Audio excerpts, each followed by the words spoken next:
Like it or not, projection systems are a huge part of Major League Baseball. They're a huge part of how teams determine what kind of contracts to give to free agents, for example. And there's a lot of them out there. And publicly, which ones are the best? Well, how about this one that averages them all? And we've got access to them next. You are Locked On Giants, your daily San Francisco Giants podcast. Part of the Locked On Podcast Network, your team every day.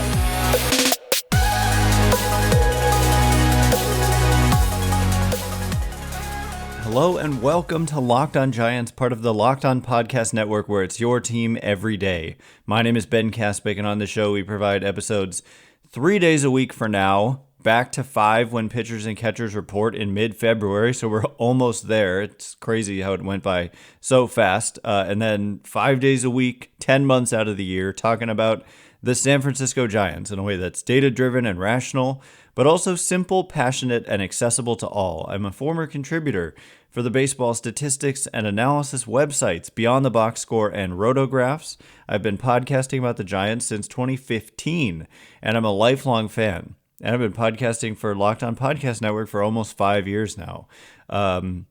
Thanks for making Locked On Giants your first listen every day, or 3 days a week for now. We're free and available wherever you get your podcasts, including YouTube. So check us out there if you have not already. A lot of you have, so thank you.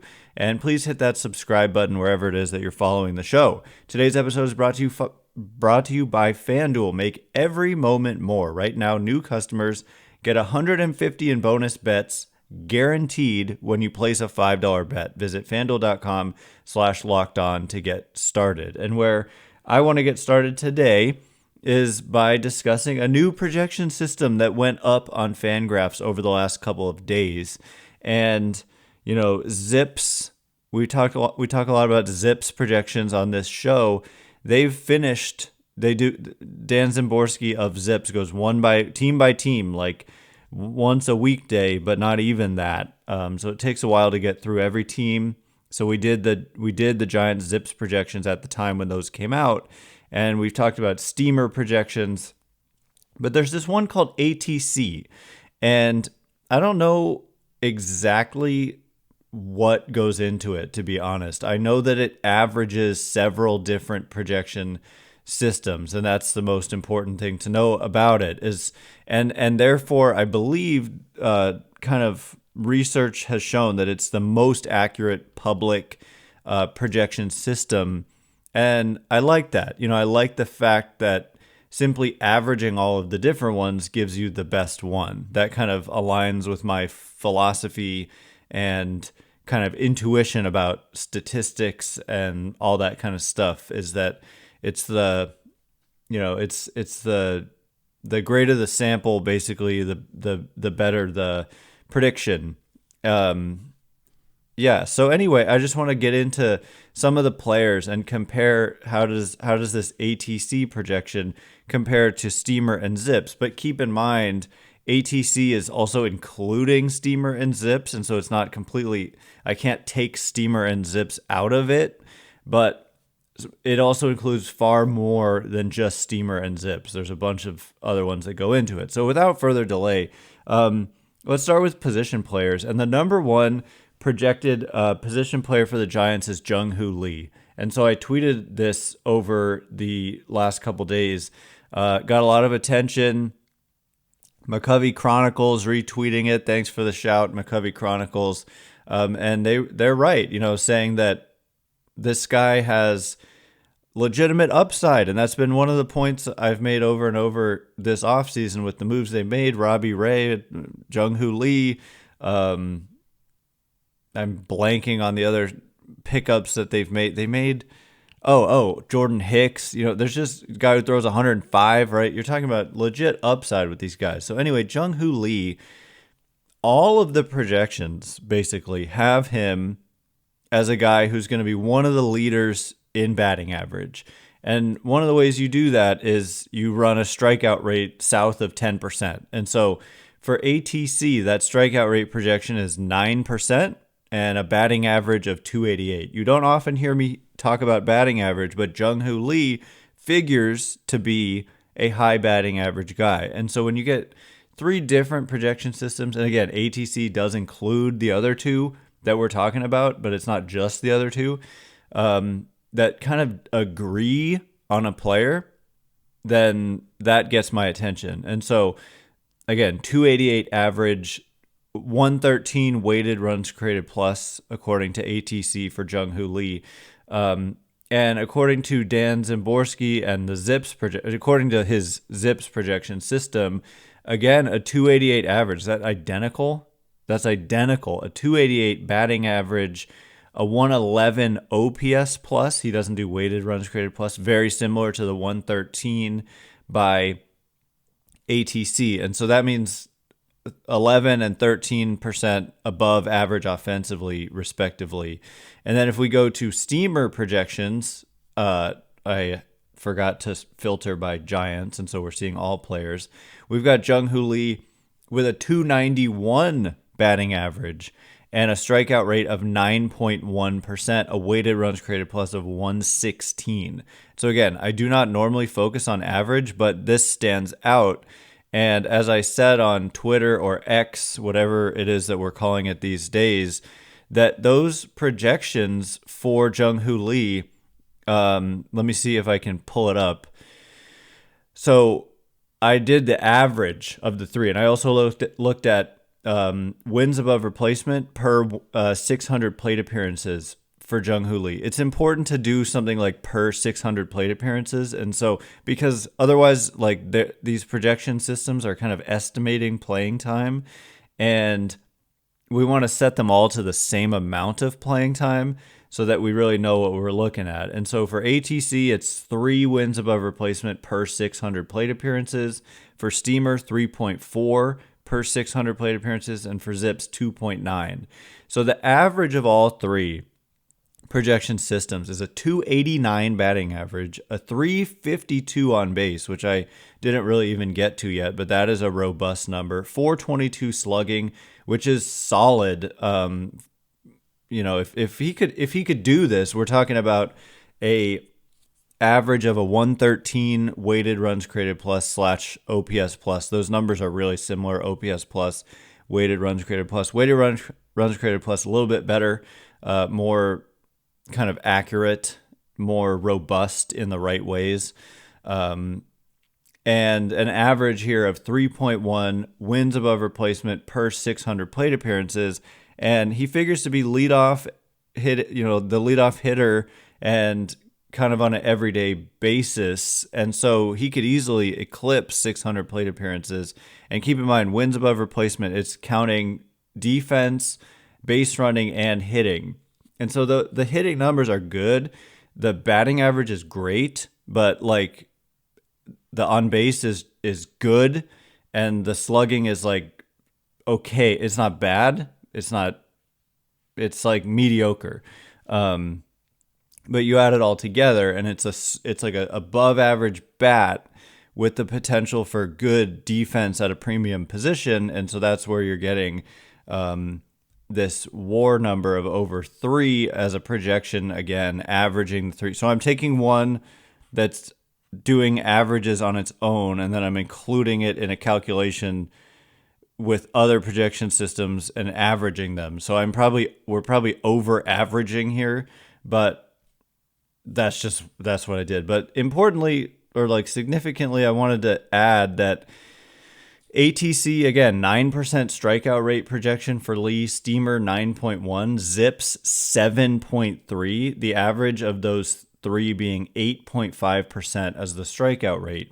So that would have been the lowest, the second lowest in all of baseball in 2023, behind only Luis Arraez, who had a strikeout rate at ridiculous 5.5%, exceptionally low. The next closest qualified player was Jeff McNeil at 10%. So if Jung Hoo Lee were to achieve this, and again, you're getting projection systems before he's even played a game in the major leagues saying this about him, that essentially, again, the game's not played on a computer. He's got to go out there and do it. But if he did do this, second lowest strikeout rate in the game. The MLB average is 22.7%, and we're talking for Lee, again, 8.5% is the average projection here. And the Giants' strikeout rate as a team was 24.5%. So for Lee, that's about 3 times lower than the Giants' average. And he's only 25 years old. And so the more, we see things like this, the more it just looks like a really good signing for the San Francisco Giants. So coming up in just a minute, I want to get to more than just Jung Hoo Lee. We're going to talk about other position players. I think I want to mostly focus on position players. Maybe we'll take a look at someone like Logan Webb as well. And we'll get to that. And then some Hall of Fame talk. Hall of Famers were announced. And it bodes well for someone of importance to Giants fans. So we'll get into that in just a minute. And before we do, today's episode is brought to you by our good friends over at FanDuel. The NFL season is wrapping up. The 49ers, my goodness, they gave us a little bit of stress there in their latest game. But hey, they're going to play for a chance to go to the Super Bowl coming up this weekend. And there's still time to get in on the action with FanDuel, America's #1 sportsbook. Right now, new customers get 150 in bonus bets guaranteed when you place a $5 bet. So win or lose, you get 150 in bonus bets. And so obviously it's you can't lose here. And looking at the 49ers odds, they are significant favorites here against the Detroit Lions at home. At minus 335, the point spread -7 for the 49ers here. And the over-under set at 50.5 points for this game. And so you can make a bet there, $5, and you get 150 in bonus bets guaranteed at FanDuel.com/lockedon. Again, FanDuel.com/lockedon, and make your first bet a layup. FanDuel, official partner of the NFL. All right, as promised, more ATC and other projections, how ATC compares. Didn't totally mean to make that first whole segment about Jung Hoo Lee, but I did. He projects by all 3 of these projection systems to be their best position player, and Steamer has him as a 3.5 WAR player, and part of that is they're projecting 625 plate appearances. So when I'm saying per 600, they're going above that. But anyway, these are exciting projections. If he can do anything like this, and again, I understand the game is not played on a computer screen. You got to go out there and do it. But the computers, just like in our regular lives, are like better and better at doing what they do, right? And so you can't deny that, really. And so that's how that's how I view projection systems as well. But by all 3, they project him to be their best position player. That doesn't mean they project to be a great team. And maybe, you need some more guys like that on your team. So let's just take a look. Patrick Bailey, according to Steamer, comes in at number 2. It's kind of wild. They project him for 98 games and to be 17% below average offensively, and yet 2.8 wins above replacement based on strictly elite defense, and in only 98 games. I mean, if he played 130 games, that number would be up maybe closer to 4, or at least 3.5 where Jung Hoo Lee is. And by the way, the average MLB player is not like a 0 win above replacement player. They're more like 2.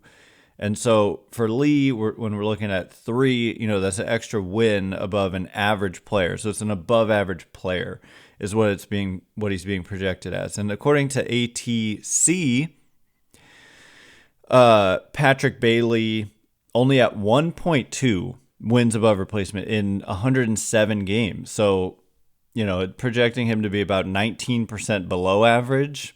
And according to Zips, they've got Patrick Bailey only getting 420 plate appearances, again being about 20% below average offensively, but being Are there WAR projections here? I don't know that he straight up does like a WAR projection for, I may just be, 2.4, but in only 420 plate appearances. And what was the first one? Steamer had him at 385 plate appearances. So a lot of variability with where they see Patrick Bailey coming in, although not so much variability with the offense. It's more about just how it all adds up with below average offense plus really, really good defense and how much playing time there is. So how about Thairo Estrada? This is the one I find interesting because he's out. They basically all agree on where he comes in, but they are all underneath where he's been as a Giant. So ATC, this is the one I wanted to focus on, has Estrada as the Giants' second best player at just second best position player, I should say, at just 2.2. I shouldn't say Fangraphs wins above replacement. It's ATC wins above replacement with a league average offensive line, 100 weighted runs created plus. And for Steamer, they've got him at 100 weighted runs created plus and 2.2 wins above replacement. That's exactly the same. And let's see, 571 plate appearances per ATC, 616 per Steamer. And for Zips, they've got Thairo Estrada, 96 OPS plus. So they all agree around league average offensively. And by WAR, Zips is at 1.9. So basically a league average player is the projection roughly for Thairo Estrada, which is disappointing, especially if that's your second best player, which they don't all have. Two of them have Patrick Bailey, and then Wilmer Flores gets kind of mixed in there as well. There's not a lot of other guys to kind of point to and get. I mean, we could talk about prospects, but there's not a ton that kind of blows you away. And so this is why I feel like with Cody Bellinger and Matt Chapman still out there in free agency, you're getting like there's other solid projections like Flores and Wade, Conforto, Yastrzemski, JD Davis. Like they all project to be like solid big leaguers. They're not like minor league players, which is, in some cases kind of cool because they were before they came to the Giants. Like, I mean, Estrada wasn't getting much of a chance. Yastrzemski wasn't getting much of a chance. Wade hadn't really established himself.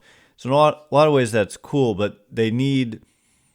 actually, let me take a step back. You got a Luis Matos 102 weighted runs created plus projection by Steamer. So he's, 22 years old at this point? 21. He turns 22 in January, and he's got an above average, slightly above average offensive projection. And so that's actually exciting because when you're doing that at age 21, you project that they're only going to get better as they get older. And I do feel that way. I mean, Luis Matos is a legit prospect. And ATC, by the way, let me just kind of scrolling through the prospects, for Matos has him at a 95 weighted runs created plus, which is good, pretty good for a 21-year-old kid who kind of shot through the minor leagues. None of them are super high on Marco Luciano, so that's disappointing. But again, the game's not played on. And Zips has Matos at 100 OPS plus, which is league average. So those are Matos. That's exciting, and so like you could see. I've seen like on Roster Resource, they kind of predict the Giants roster, and they've got Elliot Ramos kind of on the bench as a platoon guy with like Conforto or something, and I would think Matos gets that opportunity. And I'm not to say he should be a platoon player, and maybe they do want him to just play every day in AAA instead of kind of platooning him. But when you platoon, you end up like playing, you start a lot and you come off the bench a lot, and then guys need days off and guys get hurt. And so you end up getting a ton of opportunities. Like throughout the years, Austin Slater has had plenty of chances to be an everyday guy, and it usually doesn't go well. But I don't feel that Matos is going to get pigeonholed into that same role, given that he's 21 years old and considered a really good prospect, good bat speed. I think he just needs to add some strength, to be honest. He hit a lot of balls like kind of on good trajectories, but just didn't kind of hit them quite hard enough, even though he was hitting them on the good part of the bat. So if he were to add some strength, then kind of look out for Luis Matos. He's maybe a sneaky, like legit breakout candidate for the Giants in 2024. So anyway, I want to turn our attention. Maybe we'll take a look at Logan Webb, but mostly I want to turn our attention to the Hall of Fame results. It's not. I'm honestly happy that we don't have to have our annual conversation about Barry Bonds not getting elected and how it's dumb and how he deserves to be in and blah, blah, blah, all the different reasons why I think that's true. We don't have to talk about that, but it actually is kind of good news, but it's second degree good news. So I'll explain what I mean in just a minute. And before we do, all right, as promised, we're going to get into the Hall of Fame results. I wasn't even aware, honestly. That's how little I care. I know that some of you out there care a ton about the Hall of Fame. I don't know if it's generational. I'm of a certain age where, especially the younger kids today, I don't know how much they care at all. Let me know in the comments below how old you are and if you care, how much you care about the Hall of Fame on a scale of 1 to 10. It'd be interesting to see some of those results. Maybe I'll put up a Twitter poll as well. But, the results were that 3 guys got in. And I'm always happy to see guys get in because, the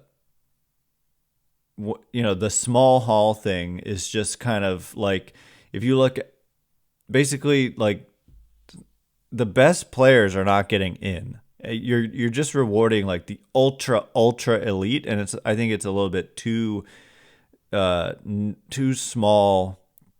The criteria is gotten tighter and tighter, and so a lot of these guys deserve to be in, and they haven't been. But Todd Helton, he gets elected to the Hall of Fame, but Adrian Beltre was the guy who got something like 98% of the vote. Trying to find exactly what the results were, and I will get there. We had 95.1% of the vote for Adrian Beltre, so first ballot Hall of Famer. Congratulations. Todd Helton on his 6th turn on the ballot gets in with 79.7% of the vote, and then Joe Mauer gets in as a first ballot Hall of Famer. And so this to me stands out more than anything because he's a catcher and because his Hall of Fame case, I think, makes you, it just naturally as a Giants fan should make you think about Buster Posey. And I can't believe that I have to kind of fight some people on the argument that Buster Posey is a Hall of Famer. Like, if he's not a Hall of Famer, you just weren't paying attention to me. Like, if you're a Giants fan, like a real Giants fan, and you don't think Buster Posey is a Hall of Famer, you are among a select few who are in that category, I would imagine. Because, I mean, what more could this guy have possibly done to be a Hall of Famer? Like, I know he had some down years towards the end, but then he came back and had like the best season of his career, or he basically got back to peak form in his final season. Went out on top. I know, of course, the team lost in the NLDS, but they set a franchise record in wins with 107. He hit 304, 390 on base, 499 slugging. It was just awesome as a 34-year-old and retired young. I mean, he could have kept playing and racked up those like counting stats to a better degree. And I just think voters these days are trending past counting stats, like how many doubles did you have? How many home runs did you have? Like the total number versus things like weighted runs created plus. How much better were you than the average player? And especially when you start looking at catchers for Posey, I mean, he was just a legit legitimately great offensive player. And when I say great, I mean like really, really good. Maybe he wasn't like Juan Soto or, peak Mike Trout or whatever offensively. I mean, at times he was, though. Like in his MVP season, hit 336, 408 on base, 549 slugging. Never hit more than 24 home runs in a year, though. But still, I mean, just indisputably great offensively, or at least very, very good offensively. And we're talking about the catcher position. So for Posey, he played in his career, how many games at catcher? He played 1,093 games at catcher and only 229 at first base. Whereas for Joe Mauer, he played, like we're talking about ratios here, because that's the thing. Mauer played more games. But Mauer played 921 games at catcher and 603 at first base. So like 1/3, of his games basically were at catcher, whereas for Posey it was more like 1/5.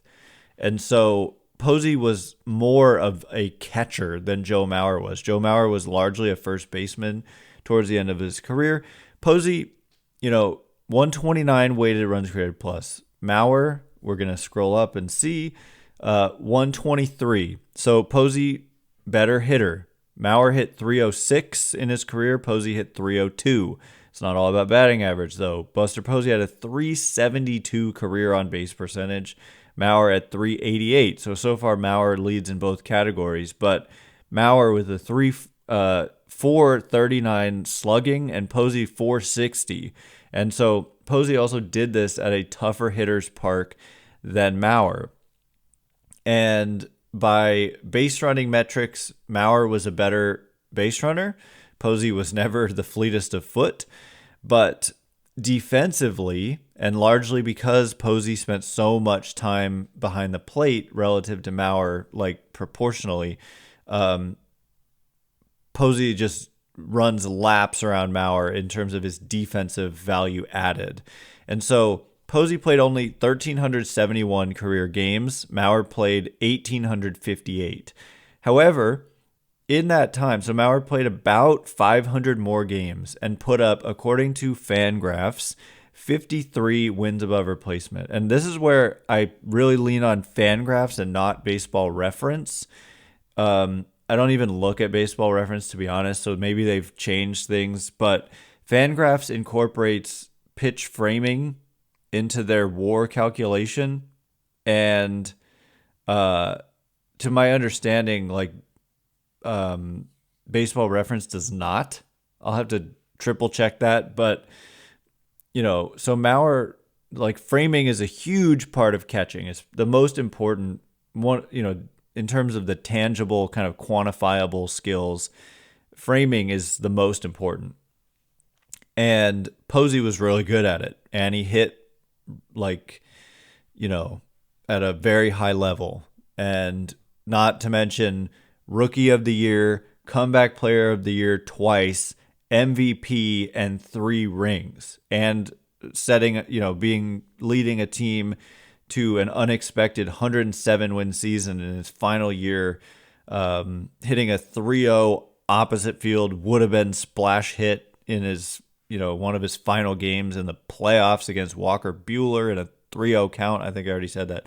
But anyway, Mauer put up, according to FanGraphs, this includes offense, defense, base running, 53 wins above replacement in 1,858 games. Posey put up 57.6, so more than Mauer by about 5 in 1,371 games. So about 500 fewer games and about 5 more wins above replacement for Posey. And so all of that to say, I see no doubt at all, because catchers, it's just a super premium position, and the bar is different for them. And Posey's one of the best ever, in my opinion. Like, at bat, Posey is one of the best catchers ever. Mauer is up there too, but he missed a lot of time at the catch.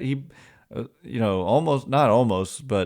somewhat almost 50-50 first base and catching. And Posey, that never happened. He stuck behind the plate and put up numbers. So congratulations to Mauer. I think, again, like I said, I'm not a small hall kind of guy.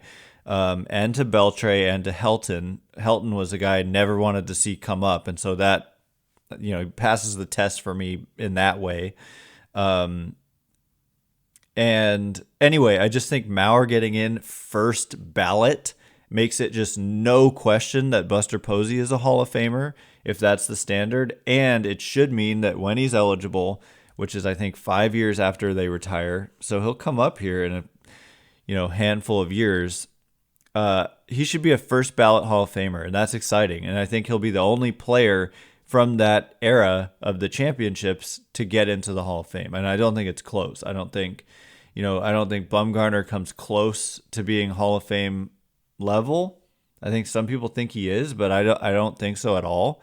There's the postseason success, but other than that, he was a good pitcher and never great, except in the postseason. We'll see. The proof will be in the pudding. I don't think Bumgarner really sniffs the Hall of Fame. Sandoval, no. I think Lincecum's already been one and done, and Kane as well. So it's Posey and Bochy who are going to get in from that era, in my opinion. And the Mauer results bode really well for Posey. So anyway, that is all the time we have for today. Thanks again for making Locked On Giants your first listen every day, or 3 days a week for now, but soon back to 5 days a week. Once again, my name is Ben Kaspick. Check me out on X, Twitter, at Ben Kaspick, Kaspick. If you like this show, please consider rating it or leaving a review. It helps me out a ton. So thank you in advance, and thanks to everyone who's done so already. Can't wait to be with you again tomorrow. Thanks again for listening. You are now Locked On Giants.